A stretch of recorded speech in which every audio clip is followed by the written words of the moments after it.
Dave Stahl is here to help you avoid expensive mistakes and ripoffs. This is You Oughta Know. You Oughta Know. With the car guy, Dave Stahl, on Intelligent Talk 1170 KCBQ. Call now, 888-344-1170. All right, folks, welcome back. You're going to be listening to You Oughta Know show right here on KCBQ AM 1170. And this segment's going to be brought to you by the good folks at Summit Transmission. Been sitting around kind of having fun. It's kind of a different show today. It's a little bit of a motivational and informational show. We've got Janet F. Williams in the house. She wrote a book called You Don't Ask, You Don't Get.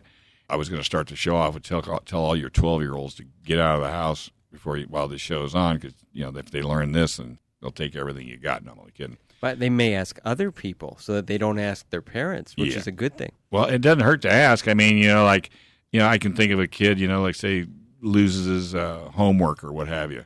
Well, go up and ask the teacher if you can do it tonight and bring it in tomorrow. Exactly. But if you don't ask, you'll get an F. Well, you got to start asking when you're young, and it helps to get into practice. Yep.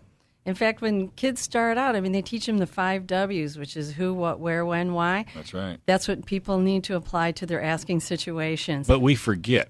That's right. That's why this book is a great reminder. That's right. Even if you know this material, it's like salespeople are constantly reading sales books. Why? Because they want to be reminded. Well, you got to be reminded. It just dawned on me. You should have a wallet card with a shorthand version of the key things to remember. That'd be hard because you'd almost have to make your own card. Because everybody's different. That's true. Everybody has their own. But, if you just had this book handy, you periodically just, breeze through it. Because I don't know about you, but every book I've read, if I've started to reread it again, it's like I didn't read it in the first place. This is a kind of book that you can pick up and put down and reread, because things that you missed the first time, or maybe you were hesitant to try, you might be more interested in giving it the try a second time around. So how do people get it again? What's it called? How do you find it? You Don't Ask, You Don't Get. It's published by Good Day Media, and they should go to the Good Day Media website at www.gooddaymedia.com. It's $14.99. That's right. It's well worth it. 272 pages, paperback, and you guys were saying you like the cover. Glossy paperback. If people forget Good Day Media, all they have to do is remember the title. You Don't Ask, You Don't Get. Do a Google search. You'll find it. And That's you'll find right. it. It comes up. Well, I have my own website, which is janetfwilliams.com, and I've been working on that lately, but people can go there as well. And I do blog, and I occasionally blog about car-related topics, since I've got a background in the car biz. And all you got to do is, if worse comes to worse, davestahl.com, and I'll definitely get you hooked up. Right now, my website is somewhat asleep. I'm trying to get it back up and running again, but that's another story. Because really, life is all about that. It's like, I seriously think we should be giving people 60-plus, driver test again. I think they should actually go through a physical driver test. They should take a written, and they should do a drive. And when I found out that the DMV has eliminated parallel parking. They have? Yep. Well, now cars can park themselves. Yeah, right. Yeah. I don't know if I trust it. They actually can. I've actually had it done, but yeah, it's freaky. No, I want to do it myself. But I still think a kid should learn how to do that. But I think, and this book is the same thing. I mean, you go through life, and sometimes you get downtrodden and beat on enough that you just give it up altogether. This is kind of a little pick-me-up. Yeah. And when it happens, or when the situation arises, what you'll go is, I think I'll ask. You'll start getting into the habit of asking, because a lot of people are not in the habit of asking. Just as there are probably plenty of times when people walk away from a situation and they say, "Oh, I should have said," and then they think of whatever it was. This gets you thinking about it, so that you don't walk away later, half an hour later. Wishing you remember, because it's in your head. You have to retrain your brain, and you can do it because habits are created, and you can create a new habit. Well, Jan was mentioned earlier, and I kind of cut him off, and I do apologize for that. And that was, how do you find a job? Oh, yeah. Would this help me find a job? How do you get a job? Well, it's very simple. Again, if you don't ask, you don't get. So if you go to an employer, let's say it's a place you really want to go to work at, and you're qualified. Right. That helps. So are a bunch of other people. Yeah. But let's say, let's put 10 people in the room. Right. And they come to you, and they interview all 10 of you, and they say, okay, fine, we'll let you know in a month. Okay, well, those 10 people will wait until the 30 days are up, and then they go down and they see how they did. If you really want it bad enough, give them a week. Because if you wait that month, because I've done this, you're not going to get it. Someone else has already got it. That's exactly right. That's right. And then you're really shocked. If you want it, you got to ask. That's even to the point. I've even actually, if I wanted a job bad enough, I've actually gone down and started working and didn't even, and not even be on the clock. Well, you bring up a very important point, and that is to give value first. Yes. And if you can do that, then you've given yourself a leg up, whether you're expecting anything in return or not. You will get something out of it, whether it's what you intended or not. Yeah, and it was funny because in the grocery business, when I was still in high school, and I told you I was trying to get a job, and I only made me join the union, and they didn't have any jobs. I go, what did I join the union for? So, and I happened to like Safeway, so I went down to my local Safeway store and I started, just collecting grocery cards. Mm-hmm. And I started putting them in a rack, and any guys that come out, what are you doing? Collecting grocery cards. You work here? No, but I want to. You belong to the union? Yeah. Oh, okay. Next thing you know, I had a job. Most people, and I think the trend is changing. The last generation of kids, with flip flops and a tank top looking for a job. I hear a lot of horror stories from people I know who are in hiring positions. Yeah.